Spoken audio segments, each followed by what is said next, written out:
You can't meet physically right now. You cannot meet your clients. And maybe you know that I can deal with people well when I meet them. Well, that's not really happening right now, is it? So, of course, what do? You get on the phone. The problem is that often when you do it just by instinct rather than being professionally trained, it might end up not performing too well. And also, you might not just get the results you want. So, I'm very happy to have an expert with me here today who specializes exactly in this area, phone communication. Hello and welcome, Anthony Stears. Thank you very much, Niels. Lovely to be here. And yes, it is considered to be my speciality. I am known as the telephone assassin, but I promise it's not as aggressive as it sounds. Okay, great. Thank you very much. Excellent to have you here. And I'm getting straight into the topic. I just give you what I had yesterday. I had a phone call yesterday. They made it past my assistant. Great work. And I give everyone who cold calls me a fair chance. So someone cold called me yesterday and says, hello, my name is blah, blah, blah from company XYZ. We're the leading. So after the 45 seconds of me not saying a single word, I could finally say my name. And then he said the first question, are you looking for new IT equipment at the moment? Which I answered with no. And it went down from there, to say it in the most polite way possible. Why is it that so many people do such bad client? And by the way, I appreciate the sales. Every company has a sales department. I do sales as well. And I contact clients over the phone as well. So first question, why do so many companies do so bad calling? And second, how can I do a phone call better when I don't know the person who I'm calling? Okay, so the first question is, why do people or seem to do it so badly? Typically, most people, when you mention the word cold call, a lot of people, it sends a shiver down their spine to even receive one, let alone have to make one. And unfortunately, back in the day, before we had the internet, sales was a little bit different. And they used to say things when they used to train you like, each no is one step closer to your next yes. And this is designed to make you thick-skinned and so that you don't cry when somebody hangs up on you or swears down the phone because they don't like your pitch. And then the other thing they do, once they've given you that mindset of just carrying on, they then give you this script, which is very robotic, and it's what you typically find somebody who is new will tend to keep the script out, and rather than learning it like an actor would, they keep it out and they read it. And as you can probably attest to here, you can tell if somebody's reading a script down the phone. And I laugh because I often hear that little intake of breath at the beginning, when you first answer the call, and you get that hello there, this is my name, this is my company, and I'm going to speak really quickly so you can't interrupt me, and I'm going to hit you with a feature followed by a benefit in the hope that if you haven't hung up, there's a really small chance that you might say yes. And you can almost hear them getting out of breath. Now I always joke, I call this premature elaboration. It's usually an overexcited or slightly frustrated salesperson who's just itching to get through to anybody, and they just launch into this pitch. But as you've said, by the time they've got to the end of that pitch, it's almost frustrated you and wound you up, and a very direct answer to their question almost forms a very abrupt end to their pitch. So I think that a lot of people just are still using old-fashioned sales tactics, and it's because some sales managers grew up selling or earned their sales stripes selling photocopiers back in the 80s and 90s, and their thing is it's a numbers game. Now, don't get me wrong, sales will always be a numbers game, but it's less about, I always say, don't count your calls, just make calls that count. So I think you want to cultivate relationships with people rather than pitching down the phone. And I think that the companies that are doing it well teach their staff how to help their customers to buy rather than trying to teach them how to sell. How do I do that? So let's just take that case. Someone wants to cold call me and wants to sell me IT equipment. I just invested in IT equipment last year. And by the way, that was the very first contact they made was from someone from a very well-known software company. They also produce hardware. But the very first call was pretty much a cold call. Of course, I knew the brand, because who doesn't know the major software and hardware companies? But the very first point was a cold call that got me into the product. and at the end, I purchased it 2 or 3 months later. So what did they do better? How do I do a good cold call? So, well, if I was trying to sell you IT equipment, if I was to approach you, and particularly if I worked for a nice big brand that you will have heard of, I would approach you, and basically the way I say is the best way to perfect your pitch is to share a success story somebody can relate to. So what I would do is I would go back through my company records and find other training companies, other expert consultants, people who are similar to you that we've helped in the past. And I would try and create a mini case study with their testimonials. And I would just reach out to you and I would try and make it feel like I'm just dropping off a pizza menu. I'm not knocking on your door and trying to take an order, but I would introduce myself. I'd get permission to speak and I'd say, you're probably not looking for IT equipment right now, but if you are in the future, could I just share with you what 3 other training companies similar to you have said about us when we've helped them recently? And all I would try and do is create awareness of the fact that people think we're good who are just like you. And then I would follow it up with an offer of a test drive. So I would try and create some form of urgency that would just say, if you were interested in looking at IT or you wanted a free audit of your current equipment, here are 2 things that we could do that might be of value to you that won't cost you anything, but could be quite useful. Actually, that's what they did. They offered me a test drive in their flagship store, and I actually took that offer because it was completely for free and a great chance for me to get a first grip of a new piece of equipment. So absolutely. So the beauty of test drives is actually sometimes people who aren't even in the market can't resist a test drive. So when I talk about this on stage, I always ask all of the female drivers in the audience to stand up. And then I give an example about if the local BMW garage just so happened to have you on their list and was to phone you up and say, hey there, we've got a new 4x4 out and we'd like to get some feedback from some female drivers. Would you mind having it for 48 hours? We'll give you a full tank of petrol, but we do require you to write feedback afterwards and just fill out a quick questionnaire of what the vehicle was like. Would you be interested in doing it? And what you find is about 80% of the people who stood up stay standing. And then I ask those people how many of them are actively looking for a car right now. And usually it's 1 or 2 of them. And what you realize is that even people who aren't looking for cars couldn't resist that test drive. The only other thing that I would mention when I talk about case studies and sharing those with potential clients is that as a business, this is what we should all be creating, a credibility library. This is just a file somewhere that has lots of mini case studies. And a mini case study is purely a testimonial or a quote from a happy client with a little bit of extra information around it to give it some context. So to give you an idea, I have 3 types of clients that I deal with. I have coaching clients, training clients, and speaking clients. And at the bottom of my case studies, they'll always say hashtags coaching, hashtag speaking, or hashtag training. Okay. But there's other ways that you can label these case studies that will help me identify when to use them. So quite often that job, I talked about matching the same type of business that you have when I talked about the IT the IT company.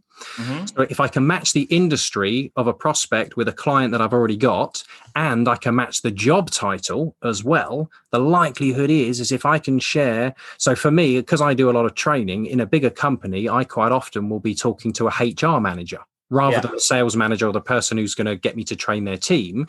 So if I'm talking to a HR manager, even if I can't match their industry, what I'll try and do is I'll try and share what another HR manager has said about me, purely because they'll use similar language, they'll have similar values, and they'll find it much easier to resonate with what they're saying. And hopefully that will reassure them that people like them think I'm great and that they should give me a chance too, or at least take me up on a little test drive. Excellent. So that means if I work for a brand which is less known, I just take more out of my credibility library and just put that in? Absolutely. And for businesses that are just starting up, or businesses that are trying to break into a new market or launch a new service, what you may do is you may go out and cherry pick your wish list of first 2 or 3 clients, and you might offer them an extended test drive where you do you may end up doing a heavy discount. You may do some kind of exchange where, as part of using the product or your service, they agree to help you form a case study and track the results, which will, if the results are good enough, they give you permission to use as part of your marketing. Excellent. So, of course, now we also have people on the phone who don't try to sell something. I'm talking about customer service. So my experience with customer service recently was, just to give you a short insight into the airline industry, that people told me, no, you cannot use the coupon code you just received because we have a new code system in place, which you will receive via letter within the next 2 weeks, which took 4 weeks then. For whatever reason, I sometimes have 1 out of 10 customer service calls is outstanding. Great. Every question answered, someone is really engaged. 9 out of 10 are, let's say, substandard. I think that's the British polite way how to say it. So what in your opinion? I would agree with that. I know what you mean. Yes. I can't really tell you what is the difference they made. Why is 1 out of 10 so great and 9 out of 10 so bad? And what are your top tips on customer service, especially in these times where, let's face it, many industry will face complaints from the customers because goods weren't delivered on time, meetings on site can't happen, or the service wasn't delivered as promised? So when you talk about customer service or customer service department, quite often they deal with a few different scenarios and situations. So you've kind of mentioned occasionally there are complaints and issues that they need to resolve with clients. So those sorts of calls can start off sometimes quite highly charged, and people are very frustrated and want to rant and tell you how you've ruined their day. For those sorts of people, the typical things that I end up doing with them is helping them to just show empathy, really. Let people get to the end of their rant. Don't interrupt them to give them the answer, even if you know what that answer is, until they've got it off their chest. You'll usually find that most of us in the UK, most of us have phoned up British Telecom or BT and complained about something, okay? And after waiting 35 minutes on hold, you give them both barrels when they answer the phone, and you tell them how the internet's gone down and it's ruined your day and you've had to change your meetings and it's all their fault. And then just towards the end, you end up sort of saying, but look, I know it wasn't your fault.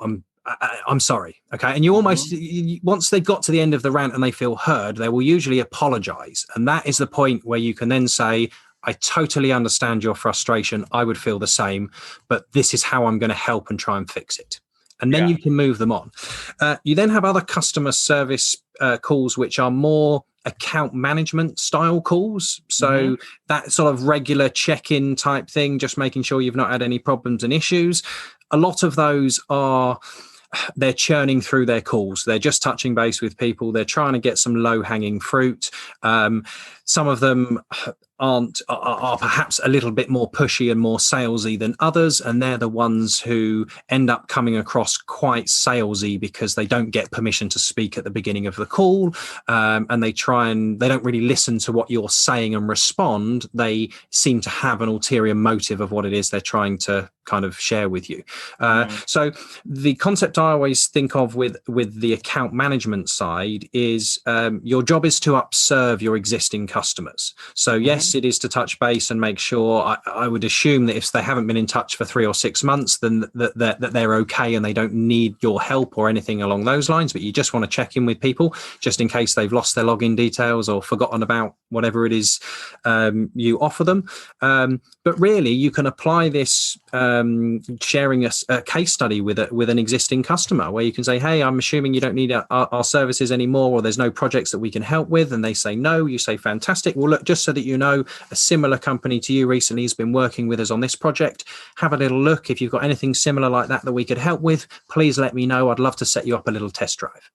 Okay. And it's just that process of account management. And the other thing that I try and reassure people in customer service teams is that as their effective account manager in that moment, your job is not necessarily to know all of the answers. Your job is to sit on their side of the table with them so that they get the best experience of working with your company. And your job is to go off to the relevant departments at the right times and wheel out the experts and speak to finance and do all of that kind of stuff so you can find out the information they need when they need it. Your job is to sit on their side of the table and help them have the best possible experience rather than being sat opposite on the table from them and trying to negotiate or close them.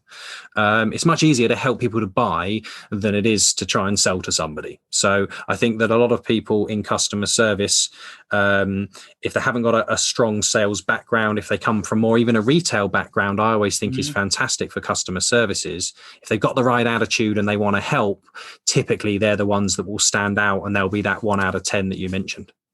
Excellent. Now you gave a very important hint when you talked about sales background and customer service.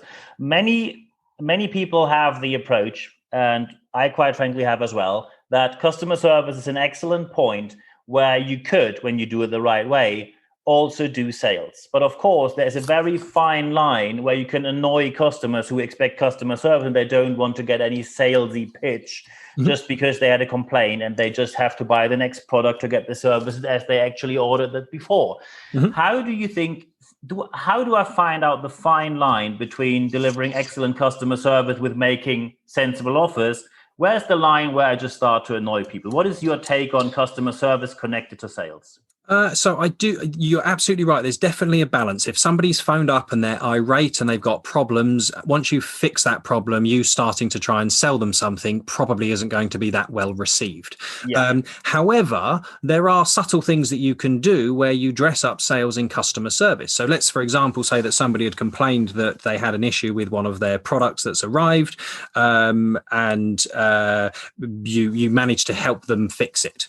You could, at the end of that, say to them, I'm so sorry that you've had this experience. I'm glad that we've managed to resolve it, but I apologize that it's taken your time this morning. As an apology, I'm going to send you a 10% voucher that if you come back and buy anything else from us, or if you're interested in this service, which you might be interested in later in the year, then here is a voucher that would get you a discount or an extended test drive so that you could test it out. Excellent. Yeah. And actually you could use it as a voucher and a thank you rather than as a lead magnet or trying to push them into a funnel. Yeah. So I deliberately use the language of test drive, particularly here in the UK. It kind of means sort of try before you buy. And when you say that to somebody, well, why don't I sort you out a little test drive and I can show you how it works? Like you said, you got invited in by that company. Why would you not? Yeah. Absolutely. So you just have to bear in mind that you need to understand and respect people's timeframes. And that's the one thing that you have no real control over, so to speak, is when you meet somebody, and even if you qualify them as somebody who could do business with you, the crucial bit of information is when might they actually be hungry for my services. And the example I always give is if you work in the world of insurance, your test drive is usually a free quote. You'll go out to the market and you'll give them a quotation. If you know that this person has renewed their insurance 2 months ago, there's no point giving them a quote now because they're not going to renew for another 10 months. They don't care. They don't want you to rub salt in the wound if they could have saved some money, or you could have got them slightly less exposure to risk on your policy, right? So sometimes you do have to qualify people, but also qualify their timeframes, because you can create urgency, but there are certain things that are out of your control. And although sales is a numbers game, it is not about convincing people to buy and overcoming objections. It's about capitalizing on the conversations people are ready to have. Okay? And you can tell when you phone somebody if you've caught them in a good mood or a bad mood. Okay. You can tell when you ask your second question if they're liking the fact you're asking them questions.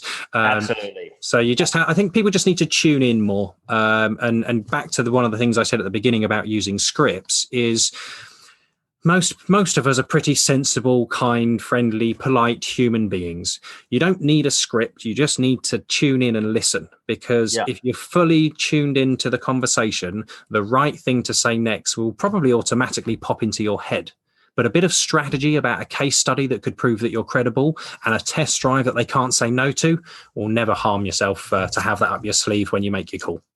Absolutely. To round this whole interview up, what are Anthony Stears' top 3 tips to up your game when it comes to not only customer service, but also transitioning or converting clients from not being a client to being good clients? Your top 3 telephone tips for this year. So my top 3 tips, I haven't mentioned them yet, but I've got 2 golden rules, which I think are the best tips that you can use, and anybody can use them. They're really simple. The first one is at the beginning of every call, I referenced it earlier on about getting permission to speak. So it's called PTS. So to get permission to speak at the beginning of a call is vital. Otherwise, you'll find that people will quite quickly be saying, oh, could you just send me an email? If somebody says that quite quickly, you didn't get permission to speak. The way I do it is I assume now is a bad time. So I really crank up the manners. And if I was phoning you, Niels, I'd be saying, oh, good afternoon, Niels. My name's Anthony Stears. I was just hoping to chat to you for a couple of minutes, but I'm assuming perhaps I haven't caught you at the best time. Is there a better time to call you back? Okay. And it's really polite because I've made it so easy for you to get out of this call. Absolutely. You're probably thinking that I can't possibly be in sales, or if I am rubbish at it. That was my first thought. Someone who would ask that will not sell me. So that was my first thought I had. Exactly. So there's some reverse psychology that says this guy either isn't in sales, or if he is, bless him, he's not very good at it and he's not to be feared. So if you can start your calls by getting permission to speak, you'll find that if you're prospecting, if you make 10 calls, 7 of them will go to voicemail. Don't leave a message, just call back a different time. Of the 3 that answer, if you're having an unlucky day, 2 out of 3 will say, actually, Anthony, now isn't a good time. Could you call me back at 3:00? Or would you mind calling me on Friday? Okay. But 1 out of 3 will always go, well, go on then. I've got 2 minutes now. What is the call about? Yeah. And the beauty of that is you've created curiosity into what into why you're calling, as opposed to getting them straight interested into what you're calling about. Excellent. Okay. And if you've got a little case study that you can drop off, the approach, so this is my second tip, is make it feel like you're dropping off a pizza menu. Not knocking on their door and trying to take an order. You're just dropping off a pizza menu and sharing, hopefully, a case study that they could resonate with. So that's my second tip. And my third tip is the second golden rule, which is called TFR. So take final responsibility at the end of every conversation of the next time you're going to speak to people. This is the only way that you can massively reduce or limit what's known as pipeline constipation. If you have really excited first calls with people and then they ask you to send them big long proposals and lots of extra information, and you do all of this work, and then 2-3 weeks later you're phoning them and they haven't responded, and 2 months later they're still not responding to your messages, okay, this stops it from happening. So just make sure that even if you're going to give them something to do, you take final responsibility. So to give you an example, if and you can put this into your so if I was dropping off my pizza menu to you, Niels, and you were happy to receive a case study of a training company that I've worked with, I would say to you, do you think you'll get a chance to look at it over the next week or 2? Okay. Most people will agree and just say yes, because it's a really simple answer, and a week or 2 is a reasonable time frame to give you, I think. Okay. What I would say is fantastic. Well, Niels, if you have any questions or would like to set up a little test drive, please don't hesitate to come back to me. But just so that I don't forget about you, in 2 weeks' time, I'm just going to make a quick courtesy call. 1, to make sure it gets through your spam filter, but 2, to see if you think it would be appropriate to set you up a free little test drive, and I can show you how it works. Excellent. Okay. So that's how I would do it in that context. In the context of the operations of your business, if when you sign up a client, you send them some forms to complete, okay, and you need them to come back to load them up onto your system, I would tell them that I'm about to send them the forms, ask them what to set a deadline. When do you think you will get a chance to get this back to me? And if they say by the end of the week, I would say, fantastic. Could we pencil in a call at 4:00 just for 15 minutes, so that if you haven't got round to doing it, we could do it together on the phone and I can get you loaded up on the system before the week is out. Yeah. Perfect. Yeah. So it's just a really good way. Always take final responsibility, and it will just make your pipeline move a little bit quicker. This is great advice. Of course, I'm going to put your contact details in the show notes of this podcast so people can get in touch with you directly. I saw you speak and train in a couple of occasions in London and around the world, so I highly recommend working together with you. So at the end of this podcast, there's only one thing for me left to say. Anthony, thank you very much for your time. Thank you very much for having me.